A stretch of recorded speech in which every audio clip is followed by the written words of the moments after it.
السلام عليكم ورحمة الله وبركاته. معكم ياسر عبد الرافع في شرح وتبسيط كتاب البداية والنهاية لابن كثير. لأول مرة النهاردة هقول لك اترك دينك بره الحلقة واستحضر عقلك. يعني أنا مش عايزك ولا مسلم ولا مسيحي ولا يهودي، أنا عايزك إنسان عنده عقل.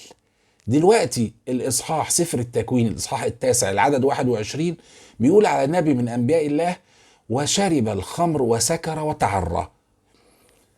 يعني ربنا بينزل واحد نبي عشان يكون قدوة للناس ويهذب سلوكهم ويصلح حالهم ويكون وسيلة للرجوع إلى الله والتوبة.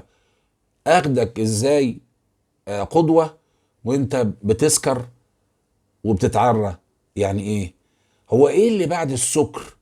فقدان للعقل والتركيز والإدراك. اضرب بقى اي جريمه بعد كده، اذا كانت خيانه او زنا او زنا محارم او قتل او اي شيء ممكن. وهل ده يعقل على واحد ربنا مختاره عشان يصلح حال الناس ويرجعهم لله؟ امال القرآن بيقول عليه ايه؟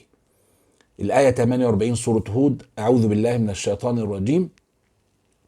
قيل يا نوح اهبط بسلام منا وبركات عليك وعلى ممن معك وأمم سنمتعهم ثم يمسهم منا عذاب أليم. صدق الله العظيم.